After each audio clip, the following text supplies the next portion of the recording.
galera, bem-vindos a mais um episódio do quadro Hashtag Pergunte ao Maestro. Se você tá curtindo essa série, já vai deixando seu joinha, compartilha com seus amigos e se inscreve no canal, não esquece.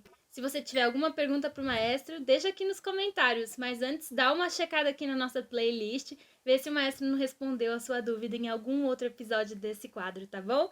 Vem comigo! Hashtag Pergunte ao Maestro. Maestro, todo fonoaudiólogo especializado em voz cantada tem habilidade para trabalhar com teatro musical? Como eu escolho um bom fono? Olha, todo fonoaudiólogo especializado em voz cantada deve ter os skills para trabalhar com teatro musical, mas isso não significa que ele tenha. De preferência, você deve procurar um fono que trabalha com atores, que já tem esse trabalho.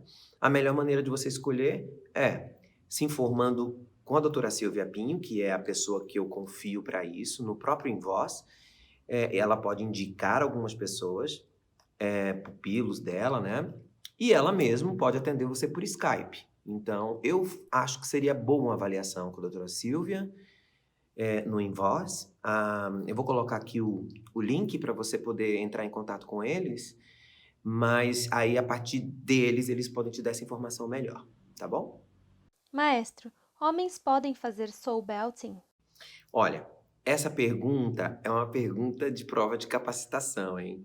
É uma pegadinha. Por quê? Porque eu defino a manobra da meia cobertura na voz masculina como voce plena e a manobra de meia cobertura na voz feminina como soul belting. Acontece que para professores capacitados, eu digo isso, um homem pode fazer soul belting se ele estiver trabalhando a voz dele como belter. Então, se ele está trabalhando como Barry Tanner, lá do grave, vindo para os agudos e faz uma meia cobertura, aquilo é uma voce plena. Mas se ele está indo para os agudos, cantando half belting e não tem grave nenhum, não está trabalhando grave nenhum, quando ele faz a manobra da meia cobertura no centro, é soul. Então, é questão de nomenclatura. Eu chamo de soul quando ele está cantando como belter. E eu chamo de voce plena quando ele está cantando como Barry Tanner. Tá bom? Por que a voz plena masculina e o soul belting possuem nomes distintos? Aprendi que os dois são o mesmo subregistro, mas quero entender por que optou por nomes diferentes e por que nós homens geralmente começamos por este subregistro e nas mulheres o recomendado é que seja o último a ser trabalhado. Entendo que a preocupação é não fazer a meia cobertura na voz de peito, e sim no registro modal médio. Mas quando explica a voz plena, parece ser mais simples para os meninos, acrescentando a meia cobertura. Já nas meninas, é uma junção do pure belting e da meia cobertura masculina. Sim, acabei de explicar isso, né? É a mesma manobra criando dois subregistros diferentes.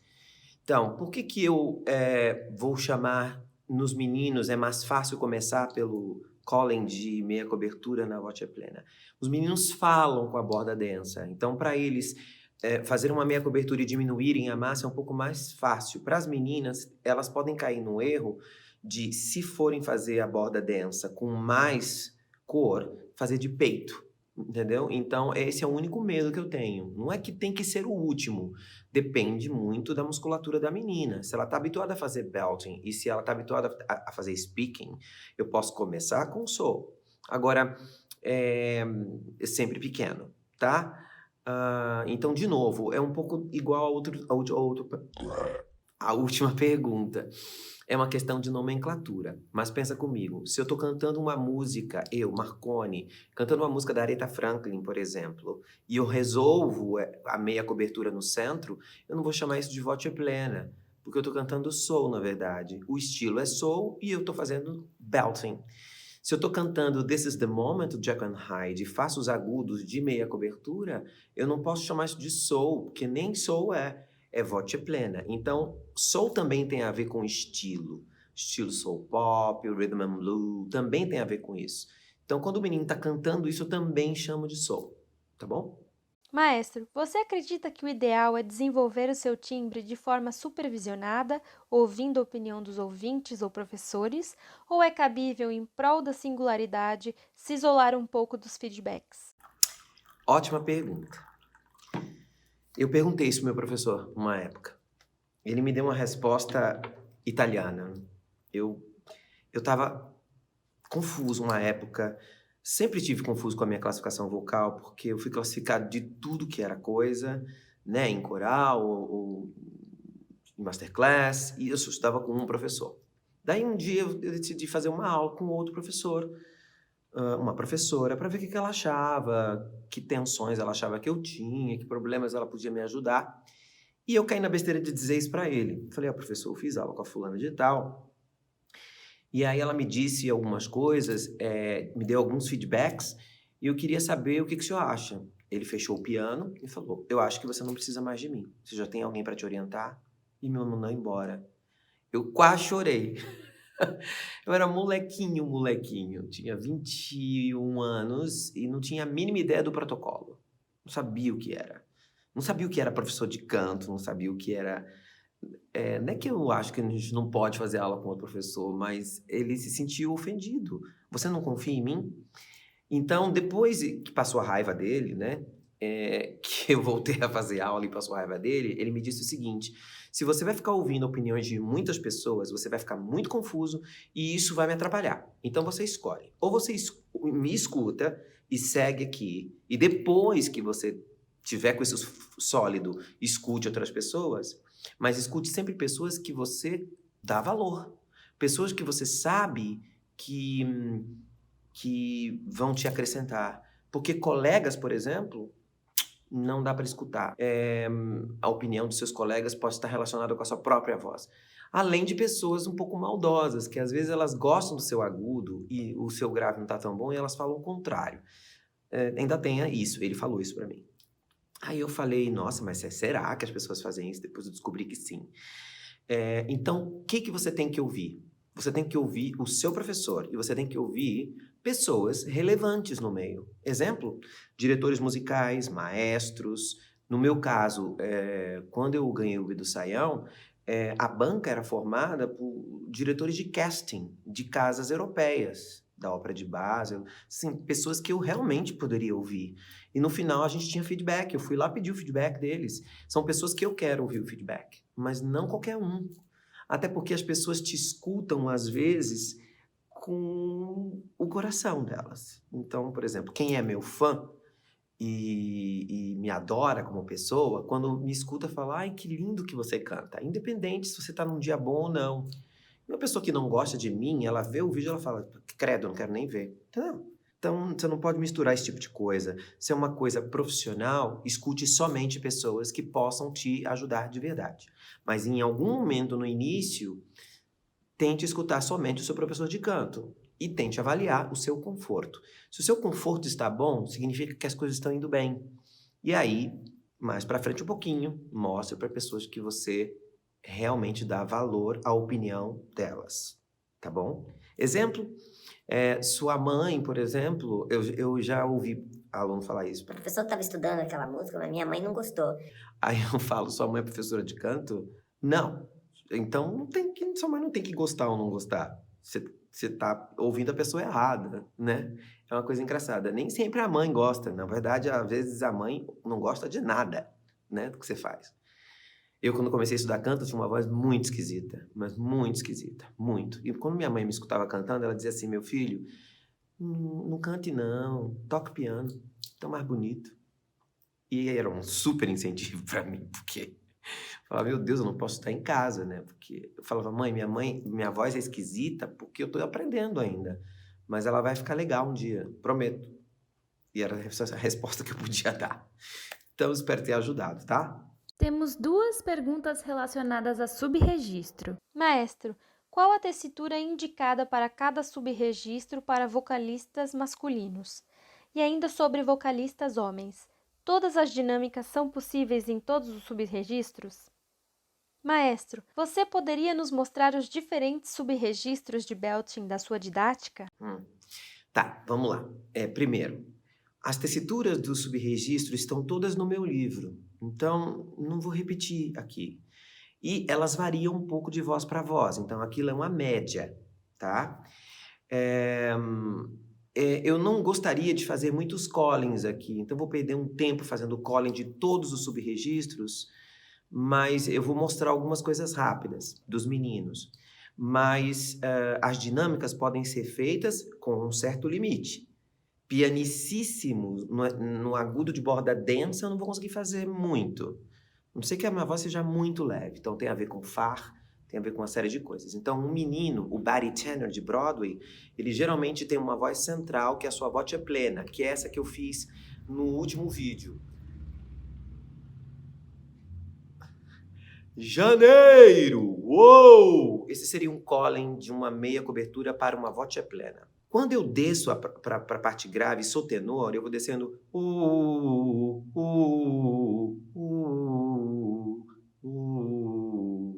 vou subindo. Então, o body tenor precisa de um reforço aqui. E esse reforço a gente chama de subgrave. Então, eu faço o. Então, o meu calling seria yo, para que eu acesse essa parte grave. Ela não pode subir, tá? Ela tem muito fechamento, ela tem um aumento de pressão, ela só pode ir até o Lá bemol 2. Isso tem que tomar muito cuidado. Depois, quando eu saio da região da voce plena, os meninos fazem cover belting. Eu mostrei isso também no último vídeo. Janeiro, janeiro, quando eu cubro. Então, eu posso fazer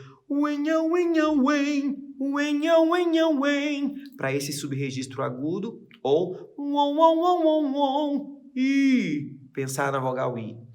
Existem várias maneiras de fazer calling de cover belting, mas pensar em winha me ajuda, em vez de wenha.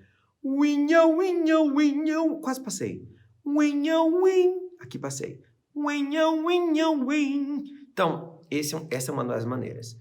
Acima disso, os meninos podem fazer speaking e half belting nos agudos. Mas eu vou guardar esses dois registros para quando as meninas perguntarem, porque elas também usam. Aí a gente faz um calling só, tá? Acho que respondi tudo, né? Maestro, estou amando seus vídeos e cada vez mais quero conhecer o belting contemporâneo. Gostaria de saber melhor a diferença entre o speaking e o half belting e como acessá-los com calling, pois ao tentar fazê-lo, ainda percebo que a voz fica mais próxima da voz de cabeça do que da borda médio-tênue. Muito obrigada. Tá bom, eu acredito que você deve ser menino, porque você deve ter mais dificuldade de acessar esses dois subregistros do que a menina. Então, os dois subregistros são speaking, só que um desses speakings eu chamo de half belting, porque ele fica muito mais agudo da região de fala. Então, um exemplo, por exemplo, de speaking nos meninos é o agudo do fantasma, quando ele tá lá em cima, pendurado. I give you my music. Ele começa de speaking e troca para borda densa, então ele tá falando na borda tênue. Só que esse speaking tá bem levinho. Então, para eu ter um speaking um pouco mais forte, qual é o segredo? Pense que você vai fazer esse speaking de borda densa, não que você tá na borda tênue. Pense que é uma borda densa muito aguda. Janeiro! Já! Já tô de speaking. Então seria um bom calling. Deixa eu pegar um tom. Janeiro! Já! Quando você escuta o janeiro, você vê que ele tem uma coberturinha, ó. Já! Então isso, se descer, vai cobrir um pouquinho mais. A diferença dele pro half belting é que eu vou trazer a oralidade da borda da cavidade oral. A oralidade da cavidade oral ficou feio. Vamos mudar isso aí. Eu vou trazer mais oralidade usando a minha cavidade oral. Então, quando eu subir, e normalmente nos meninos ele vai começar a aparecer half belting por volta do ré, mi bemol, o mesmo registro. Eu vou abrir. Então, em vez de eu vou fazer Wá! E aí vai ficar esse som meio heavy metal, sabe? Então, o que seria isso de uma maneira rápida? O half belting é um speaking aberto como se fosse heavy metal. Você vai conseguir esse som, as meninas também. Então, são dois callings. Normalmente eu uso o calling, mesmo o calling da palavra janeiro que eu usei no belting, janeiro, na voce plena, janeiro, eu uso no speaking, janeiro. E aí, para o half belting, eu uso somente yau, mando o aluno fazer uá! E aí ele vai para esse som que é extremamente potente, que não tem nada a ver com voz de cabeça, certo? Então não tem sentido ele estar com um som de voz de cabeça. Agora, às vezes, se você tiver alguma dificuldade de fechamento na prega por alguma patologia, você não consiga fazer esse som. E aí talvez ele fique parecendo falsete, que é essa voz que fica sem força de fechamento, né? Então tem que ver se você pode não ter uma patologia aí que tá te atrapalhando, tá bom? Ah, lembrando uma coisa. Patologias, fonoaudiólogo vai resolver. Falar, eu tenho uma patologia, nunca vou fazer health belting. Não, claro que vai. Fonoaudiólogo, professor de canto, capacitado, os dois vão conseguir fazer você fazer. Ou um registro que seja melhor para você. Às vezes tem menino que vai usar high belting, por exemplo, na borda densa, muito agudo, em vez de usar health belting, só vai deixar o health belting lá para cima. E tem muitos tenores que conseguem fazer isso porque estão habituados a usar borda densa nos agudos. Para eles, fazer health belting é bem difícil. Para alguns tenores, fazer falsete é bem difícil, tá? Mas diga lá, Tati. Qual a diferença entre speaking e top voice? Speaking e top voice, tá. Em termos musculares, speaking é registro médio, ou seja, há um equilíbrio dos tensores TA interno e CT. E o top voice é a sua voz de cabeça. Tá bom. Esse vídeo vai ficar bem divertido, todo picotado. O top voice é a sua voz de cabeça, então o registro é tênue puro, não é médio, tá? Então o registro modal é dividido em tênue ou cabeça, médio e denso ou peito. A gente quer mudar um pouco essa nomenclatura porque não é no peito, não é na cabeça, a gente já falou sobre isso. Mas então, na prática, eu participo muito mais no speaking com o meu TA. No top voice eu participo muito menos com ele. Agora, cuidado.